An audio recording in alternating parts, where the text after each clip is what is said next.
So certainly last but not least, Nicole Johnson is our final speaker today. And she is a passionate UX leader with more than 9 years of experience in designing innovative product and user experiences that accelerate the growth of companies. She's had the unique opportunity to be exposed to and work in a variety of global brands in the health and beauty, automotive, and mobility sectors. She believes in remaining perpetually curious, loves big challenges, and excels under ambiguous conditions. Of all the things she values most, it's working with great people and making really cool stuff. Originally from Chicago, but based in LA, she is the Associate Director of User Experience at Iconmobile, Santa Monica. So Nicole, if you're ready to go, I will hand it over to you. I am. Just mic check, mic check. Can you guys hear me? Great. Yep. Okay, fantastic.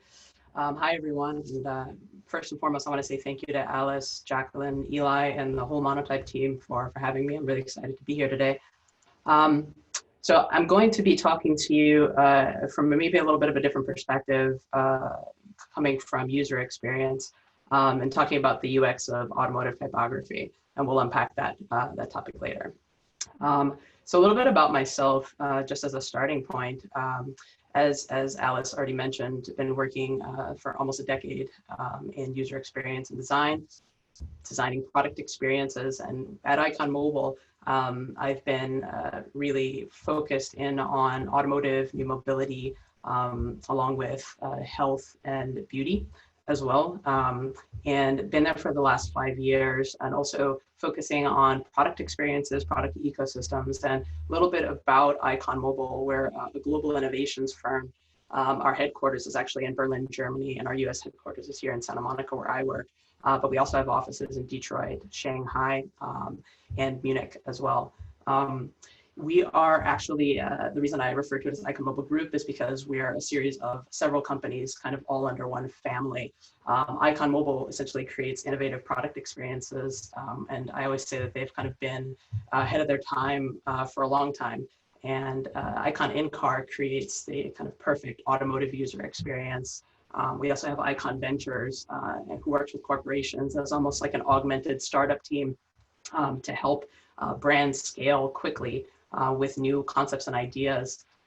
And we also have Bambutsu, that's actually a proprietary internal Iconmobile product that is a data platform that helps brands connect with consumers at the exact right moment in context. If anybody's curious about that later, I can always fill you in. And last but not least, WPP, which is kind of our umbrella company that enables us to connect and work with some of the largest brands on the universe, in the universe, essentially. A fun fact about me, as a side note, in my previous life, almost 15 years ago, I was a mechanic for Mercedes-Benz for about 5 years. So this topic and the talk today is kind of a fun full circle moment for me.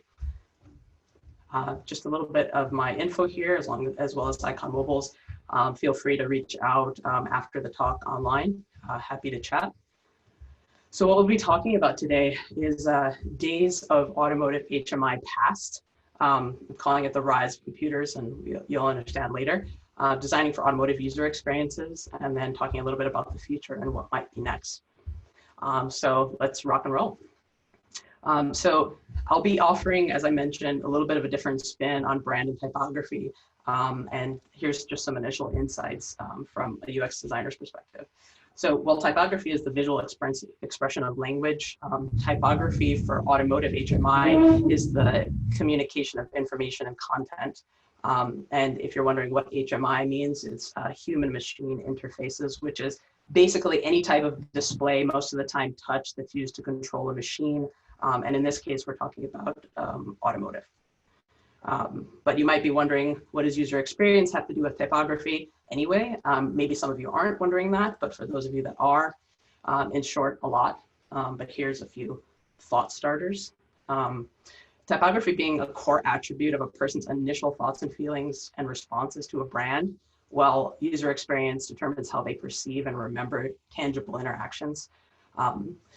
Oftentimes, these two design streams these disciplines are separate, but you might ask why. I'm going to make a call to action here for more holistic design and combining really brand and user experience together. In order for them to become more holistic, brand and experience must merge together.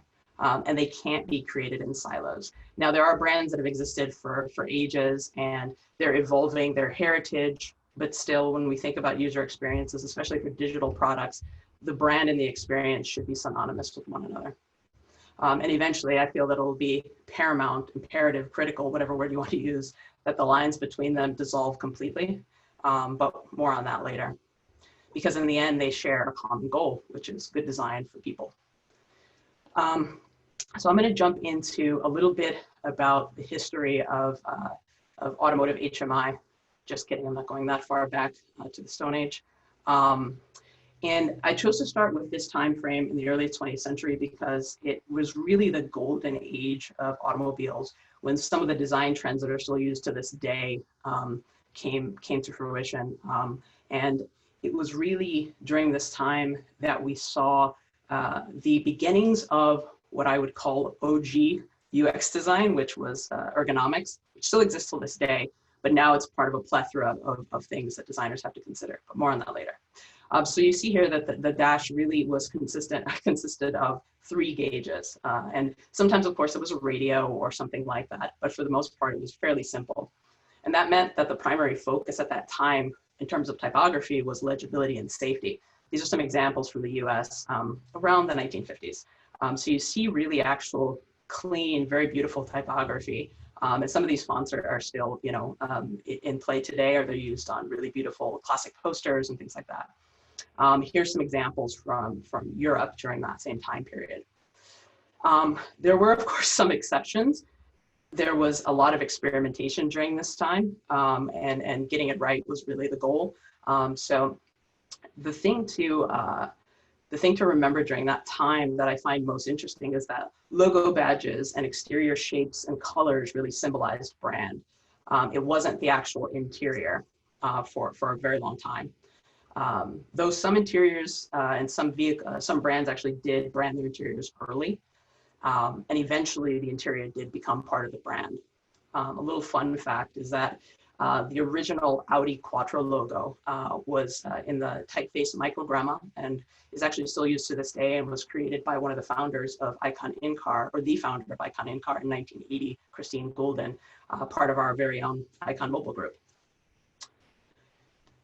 I'm going to make a transition here in terms of time, because one of the most significant things that happened in the late 1960s was the electronic computer chip being introduced into vehicles. And this was totally, I'm sure, I wasn't there, but a terrifying time because it meant a lot of change, but it also meant a lot of opportunity. Onboard computers meant better performance, more features, and more features meant more information. Also, probably a scary thing. But things didn't change right away. It took maybe a decade or so for you to really start to see the effects of the electronic control unit in the interior of the vehicle. And the first digital display actually debuted in 1976 by Aston Martin, the Lagonda. And here's where you see a little bit of a departure from typography in the cluster. And you see obviously this more digital fonts here being leveraged. And really also during this time, it was clear that there was a shift from the traditional into trying to really understand what to best do with all these new features and how to handle them in this context. And over the next decades, we saw some trends start to emerge. And I'm sure that other millennials that are born in the 80s, Gen Xers and baby boomers all remember, the late 70s, early 80s timeframe where this was really cool. You think about even Back to the Future and the DeLorean, there was this digital, very futuristic trend happening. And you can almost, you could feel that, the future was going to be cool. There was going to be a lot of interesting stuff. And believe it or not, the first touchscreen actually appeared in 1986 in the Buick Riviera. Of course, we wouldn't see this manifest into like full on, mainstream until many years later, but I think they were really ahead of their time. Then something interesting happened in the 1990s. There was almost like a return to analog, sort of. Information and consistency coming out of the 70s and 80s became a primary focus. So things got a little bit cleaner, returning back to these analog gauges and information and type. And you still see, though, a little bit of digital in that BMW example that, represents a little bit of the future, but coming back to, again, clean, consistent type and layouts. But slowly, as computing power increased, we began to see a shift. Mainstream graphic displays emerged around the early 2000s. And you can see in these examples where typography started to be reintroduced into more digital manifestation. But despite these technology advancements, computing power didn't actually enable real-time graphical processing, which meant that the process of introducing these fonts into digital displays was actually very arduous because they were images. They weren't real-time renders. But in 2006, we started to see custom typefaces explode, which was really cool. You see examples here like Audi, BMW, Mercedes, Ford, Lincoln, and the like. And in the digital context, iconography also joined the party, so to speak. And iconography has always, almost always, especially once the computer, the ECU came out, been a part of automotive experience. But it was mostly as what we call telltales, still icons, but they were really meant as warning signals versus being really part of a digital graphical experience. And this was also, again, that their introduction into this world as well. Now with customization offering so many new options, brands had to decide how to best represent, or in some cases, reinvent themselves. And I'm gonna make a digression, a shift here, because it's something critical that affects present day design and user experience design in the digital world and automotive design. In 2007 came one of the most significant, but seemingly unrelated evolutions to date. There's actually the iPhone. And what we saw within about a 5-year time span is mass adoption of touchscreens. Not to say that they weren't existing in 2007 in vehicles, but the mass adoption of touchscreens started to take hold. But when you ask, you're probably like, Nicole, like, what did a phone and a car have to do with one another? Why did that even matter? In fact, because it began to change human behavior. Now that we had phones in our pockets, we had iPads on our desks, our interpretations and expectations of touchscreens began to change. And a change in behavior meant a change in expectations. The car was slowly becoming essentially a device on wheels, which was a huge shift in the context of going from the ECU to going to full-blown, this is almost like a computer on wheels. And for that reason, everything about designing for them was about to change. It was starting to change already. So now I'll move to talk a little bit about present day design process, which many of you have probably seen this graphic. It's still true. And we're always up for the challenge. A good user experience can literally save someone's life. And this is not to say that this only applies to automotive. Obviously, when we think about mobile devices, people looking down while walking and crossing the street, completely applies as well. I'm more talking right now about automotive user experience as it relates to brand and typography, and I'm going to kind of move in and out of them. So happy to answer any questions you guys have later. But really just focusing in on that. In the past, one of the principal concerns was typography. That for a designer now, that scope has expanded drastically. But the cool thing is typography has also evolved to help us as designers minimize distraction and help with legibility. In fact, a shout out to Monotype, MIT, and I think Google in 2016, they did a really awesome study to actually help identify and improve glanceability, legibility of typography on digital displays in the car. So more about that some other time, but very cool that they're able to advance technology, enhance and increase the legibility of fonts for us designers. But even still, there's many things we designers need to consider when creating safe and holistic user experiences. Here's my top 6 in no particular order. Who's your target demographic? What's their age? How tall are they? What are their needs? Is it a private vehicle, personal vehicle like your car, or is it a commercial vehicle like a truck? And what transportation segment is it in? Is it buses? Is it farm equipment? what are your users' activities and tasks? Things we have to consider in an automotive context that play into typography, that play into the brand as well, is what are the situations that the driver is experiencing. Driving versus non-driving is a big one now, especially now that people are multitasking. They have phones connected to Bluetooth in their vehicle. They have displays that are almost like their phone. Cognition and mental load, how do we reduce that in our designs? And what does their life look like outside the vehicle? Because in the end, as I just said, their phone's in their pockets. Their phone is an extension of themselves. They're in the vehicle. It's kind of all one thing now. There really isn't too many clear lines, which is actually a cool thing. Information and interactions. We think about layout and configuration, safety and warning notifications, as we talked about glanceability, mental models and navigation principles. What are the interaction patterns we're going to create to make people's lives easier or to make design potentially simpler? Brand. And this is something that isn't typically part of the UX toolbox, but it's critical in my book. And this is really something at Iconmobile that we consider when designing new user experiences. And it's something that, like I mentioned at the beginning, can't be thought of separately when we're designing for things like automotive or even applications for that matter, anything really. I do understand that there's sometimes the difference between something like packaging or posters and things like that. They are a little bit different, but in the digital context, it's paramount to put them together.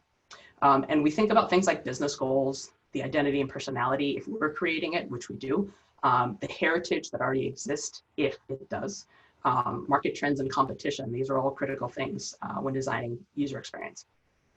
Ergonomics, like I said, the OG UX, visibility, eye distance from displays. Is the steering wheel blocking it? Is it a small grandma who's driving?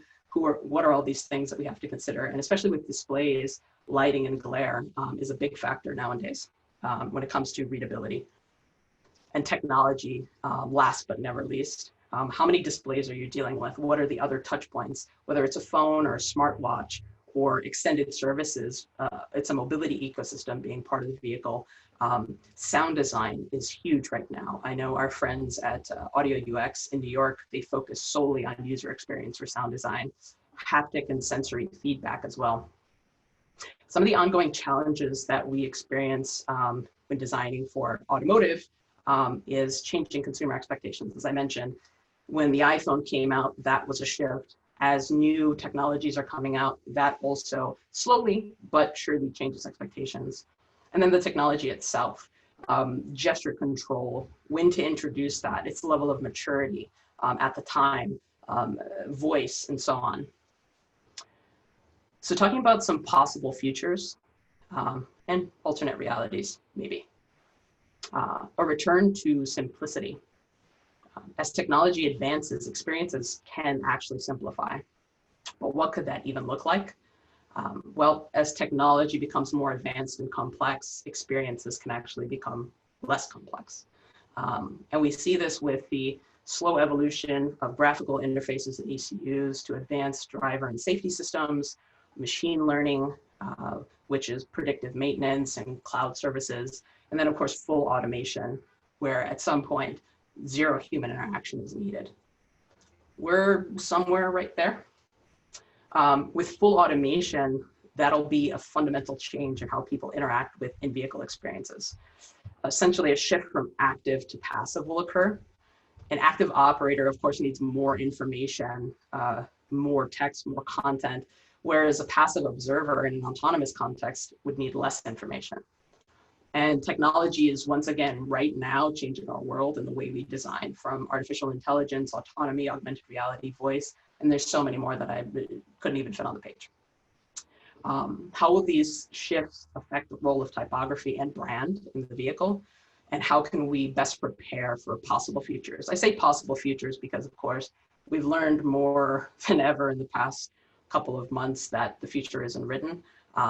So I'm positing that in the case where user interaction is high, there's certain things that typography and font need to be focused on. So consistency, of course, and optimization.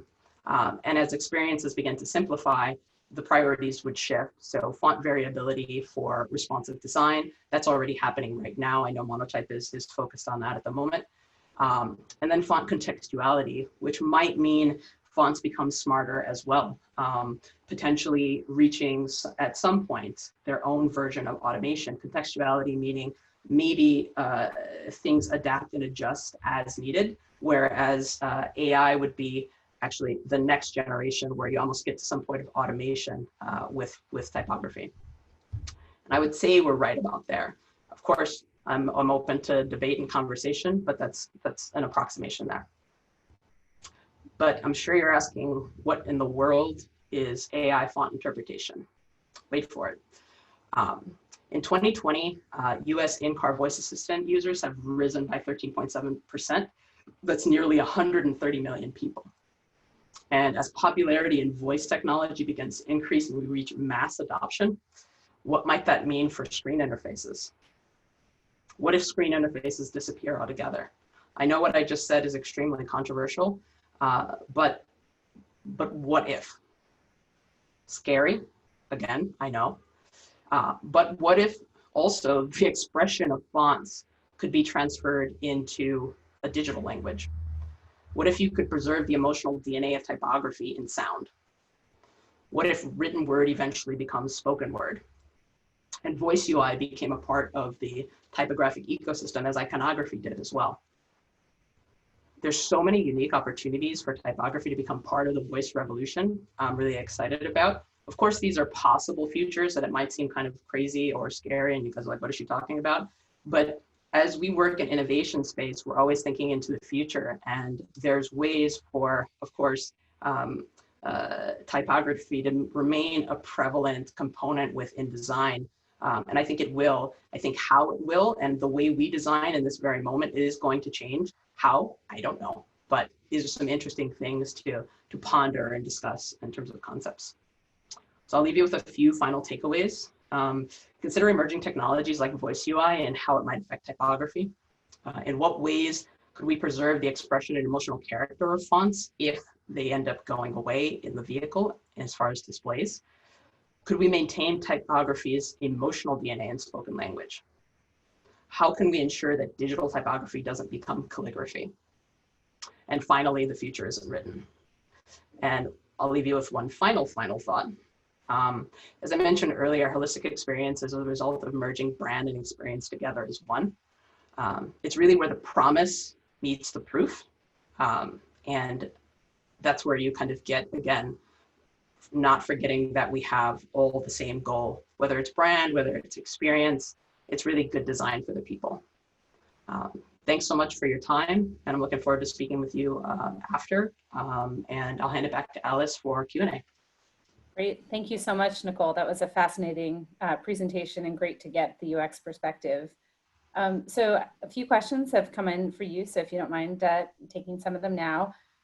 One is about just the holistic experience that you talked about at the beginning and brought up again at the end, and brand and experience coming together. And obviously you talked about it in the context of the auto industry, touched on how that applies to mobile as well. But you've worked in a lot of different industries. Do you see it applying really across any industry? I see it, yeah. I see it being the job of UX designers and design teams to really come together to make sure, regardless of the industry, that we're making sure we're all lock in step as we move through our design process. It's not like we have to check in with each other every day or anything like that. But as you're designing a brand and we're designing the experience, making sure we're thinking about, connecting points, design frameworks, how one thing attaches to the next and how it manifests in a touch form versus being, something in a marketing context. And also when it gets into the, I'm giving another automotive example, but let's say the dealership experience, how does that play into your experience on a phone before you buy the car? How does it play into marketing you receive? So there's I do see in the other context though as well, in terms of, for example, we worked on the Oral-B app, the first connected toothbrush app experience, and seeing brand and experience begin to come together there, and also with a physical device as another extenuating component. It was really our jobs as designers to make sure that that didn't get lost, that brand wasn't off in one corner and we're off in another, because that doesn't work. Great. And sort of building off of that, we talked at the beginning about consistency being important across all these different touch points. And so there was a question about how much of a challenge that is in the auto industry in terms of brand team aligning with product or engineering to make sure that the in-car brand is the same as the out-of-car brand experience that you might have through marketing or in the dealership, for example. Yeah, I think that in the last probably 7 to 10 years or so, that has gotten much tighter. Um, and now that I think with the flexibility of the digital interface inside the vehicle, it's even more flexible. And I say this because when you think about gauges, those are become very fixed into the in vehicle. So you don't really have flexibility to change things. And I think that's actually helped to evolve the design process between brand and experience as well. So I do see, and we work with a lot of our clients, and every single time we have engineers on the line, we have the marketing team on the line, we have the experience team, and it's again, it's kind of grabbing hold of that and making sure that all the teams are at least in the loop, if not necessarily 100% aligned, because that's not always the goal, but yeah, I think that's what I've noticed over And the last years. are they always included, or sometimes you recommending that certain groups that aren't at the table come to the table for these conversations? Sometimes that does happen. Sometimes that does happen. I think sometimes it just doesn't come to mind. There's no malicious intent or anything or trying to hold people back. I think sometimes when you think of the design process, it tends to be a little bit more waterfall, even though sometimes we try to be more agile. And so bringing people in and saying, listen, you have a voice at the table. We want to hear your perspective, and it's different from ours. That's, again, I keep saying that it's on us as the experience designers, as the brand designers, to continually bring people in. I think there's always that fear or that concern that somebody's going to step on your toes or change your idea. And I think that's actually part of the fun of creating new user experiences. You get lots of different perspectives. And at Icon, that's actually a really cool thing, is that we have an international perspective, literally from all over the world. So when we're ideating, it's actually a lot of fun because you get thoughts that you might not have gotten, or perspectives even that you might not have gotten otherwise. That's great. So a couple more questions for you. This one comes from Tom Rickner. Tom asks, as designers are coming to terms with the fact that we have a giant continuum of users' visual acuity, what level of personalization do you see in auto UX today? And do you see that increasing in the near term? Yes, I do see it increasing. And it's happening very incrementally. And that goes into, you think about technology maturity. So there's certain technologies that come out that we can have right away on our phones. But in the vehicle, it becomes a little bit more complex. Because design cycles in automotive are still a little bit longer than you would just pop up an app out of in 6 months time, 3 to 6 months time. You have a little bit more lead time, so there has to be a little bit more thought to it. But as the technology like voice and machine learning being one of the key ones to personalization and obviously AI, those start to get integrated slower. But as now we see 5G and technologies like that allow more connectivity, it becomes an interesting process of, we'll work on show cars, for example, where we get to think way out into the future. And then within a couple of years, we'll see, now we can bring that back into a more production context. So yeah, it's both happening at the same time in different ways. Obviously, you get to have a little bit more crazy thinking in the show car context. And then in the production context, you have to kind of bring it back down to what's available right now and what makes sense right now, pushing the envelope a little bit, of course, as we see with many new EV startups coming right now. Interesting. All right, so one last sort of fun question for you, Nicole. If you always had an interest in becoming a designer, it was an interesting transition from being a mechanic to a designer. So yeah. I think we're curious about that. Oh yeah, so that was a bit of a windy road. It kind of went like this. I knew I loved cars. I wanted to work on cars full on.